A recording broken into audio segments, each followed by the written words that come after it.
Hello everyone, welcome back. Patrick here. I hope you guys had a great Thanksgiving and you got some healing done from the massive beatdown we had in the stock market last week. Well, today I want us to look at one of the stock that has absolutely crashed over the past 2 months, PayPal. You might have heard about it from other YouTubers. It's possible people are starting to look into it now. Well, PayPal is one of the biggest companies in the world when it comes to payment processing, and now the stock has gone from 310 to 187. So is this a good opportunity or is it a trap? Let's look into it.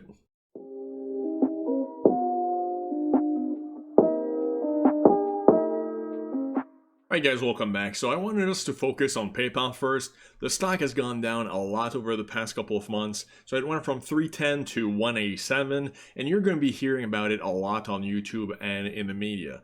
So now that the stock has gone down, even though it's still expensive at 220 billion, well, there's a lot more eyes on it. You have the Wall Street investors that have always loved this stock. Now you even have retail investors that are starting to look into it. So if you look at the long-term trend for this company, you'll see that over the past decade, it had very nice steady growth until 2020 when the pandemic hit and it actually crashed, which made no sense. People realized, hey, this is actually a pandemic play, right? It's a stay-at-home play. People are going to be online shopping, so the stock actually recovered and really completely spiked to over $300. So that's where it peaked in March of this year. But then remember, there was that big shift where people decided to move more into recovery plays after the vaccine came in, and these types of stocks actually start to crash again. Now, the Delta variant came during summer, the stock went back up to over 300. So it's hard not to consider this more of a stay-at-home type stock, right? The movement really indicates that it is.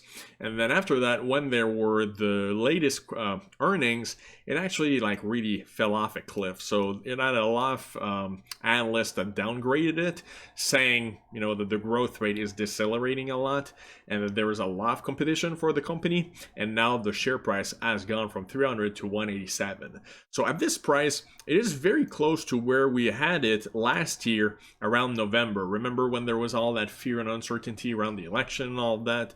So that's why it's kind of interesting right now. It's kind of very close to a support, and over the past year, basically, it has been flat.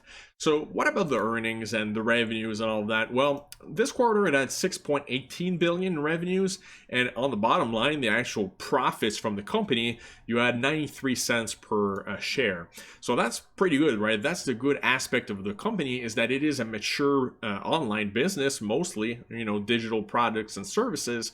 So the margin tends to be good, the company tends to be profitable, but a little bit like Facebook, it's kind of reached the maximum growth that it can get in that core business. So they're already the biggest payment processor online. They have some competition from Square, from some other smaller providers like Stripe and everything, but overall it is the big dog when it comes to digital processing of payments. But now the company is starting to struggle innovating and finding other avenues of growth. You might have heard about the Pinterest rumor that they were going to buy them. That fell through, thankfully. But overall, the company is not growing as much as it should be. So this was Q2. Look at how they had 6.23 billion revenues, and the EPS was 101. Right, so it actually went down from the second quarter to the third quarter of this year. So that has led a lot of people to think that, hey, PayPal, it's not necessarily going to grow as much as it once was, and let's just sell and get out of it. So I have analysts that expect that, next year, 44 analysts, so a lot of Wall Street coverage for the stock. Well, they expect 18.6% growth for next year. So it's still a growing company. It's just that unless they can really capitalize on Venmo and crypto and all of those new things that they're going to be working on, right, the core main business of the company is actually starting to decelerate. So the best analogy that I could come up with is like on a sports team. let's say that you have like an all-star player, but it's kind of reaching the end of their career, so their performance is starting to slow down a little bit. Well, you might still want them on your team, but you're not necessarily going to be willing to pay like top dollar for them. So at $300, this stock was not interesting at all to me, like not even remotely close. But now that we're getting closer to like 187, and if it drops even more, right, the closer it goes to, let's say, 150, the better, the more attractive it's going to be as an opportunity, not just for like short-term trading, which this is what I would be doing for this stock, but also if you want to add it as your long-term core portfolio type of business where you just like buy it, leave it in your portfolio, and you don't really look at it day to day. You're not trying to trade in and out of it. You just know that over time it's still going to continue to grow. Now let's just like dig in a little bit deeper. Why am I interested in this stock short term? I mean, I gave you a little bit of the backstory to it, but it's mostly the market forces. So the fact that the stock is reaching that support level that we had last year, it is oversold on RSI. That's a good indicator. We've had a lot of negative volume here, people dumping their shares.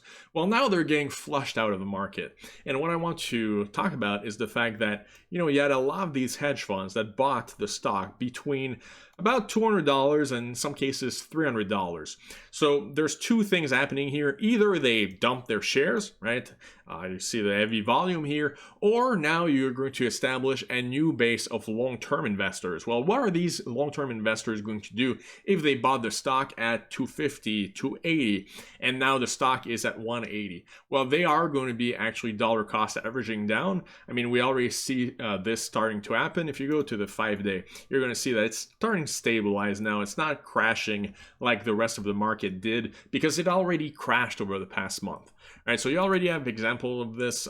Kramer is one of the guys on CNBC that kind of represents the CNBC crowd, the hedge funds, those guys on Wall Street. And he's been pumping PayPal since it was well above 200. And now recently said that they were going to be buying a little bit more at 191.41 to dollar cost averaging down. So this, he's only buying 25 shares, but he says that PayPal is 3.13% of their portfolio. Just goes to show you that Wall Street loves this stock, and when the stock actually starts getting any type of momentum, they are going to be buying into it once again. So personally, I'm not expecting it to go back to 300 anytime soon, right? It would take another stay-at-home type event, or the company's earnings really rebounding heavily, a big push from Venmo, something like that could make it happen, maybe an acquisition. But in the short term, I'm more looking at 225, 250. I think there's profit to be made in that range, either with options or with buying the share outright. And then in the meantime, until I do have confirmation that we did establish a base, the support is holding, then I would be more interested in selling short-term options on it to generate cash flow. If you guys have been following the channel for a long time, you probably know that I like to have my main strategy for my positions, but I also like to have some backup options. What if I'm wrong and it goes to 250? What do I do then? What if I'm wrong and it goes to 150? What do I do then? So in this case, even though I'm looking at the stock more for a short-term swing play, where I would be holding it for, let's say, 3 months, 6 months, a year, and then sell at profit, well, I wouldn't really mind owning this stock long-term. I do feel like there's a lot of value to PayPal fundamentally, and that's one of the reasons why companies, hedge funds have loved this stock for so long. I mean, it's all digital, so the profit margin is usually much better. They have a pretty good moat, just the fact that they've been established for so long, and it has a lot of trust by the customers, that has value to it. Plus, you have the fact that they're not at all really affected by the supply chain issues. Yeah, maybe you can say, hey, in Q4, they're not necessarily going to process as many transactions because some of the retailers aren't going to be selling as much online. But overall, if we're looking at it for 5 years, this company is going to continue growing, and I wouldn't mind owning it in my portfolio. Now, the only thing that makes me a little bit skeptical, because I've been talking with my friend that works at a competitor, which is not currently listed, so I can't invest in it yet, right? But it's the fact that they are losing some merchants because merchants are overall fairly unhappy with the service.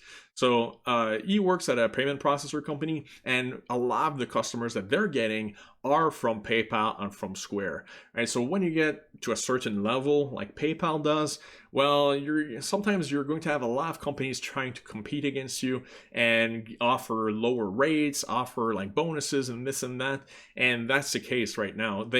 What one analyst said is that they have more turf to defend than some of the smaller startups that are trying to like attack them. So that's the only thing that concerns me a little bit more long term, right? That's why I'm looking at it more short term based on the market forces. But overall, you can't really go wrong with this company.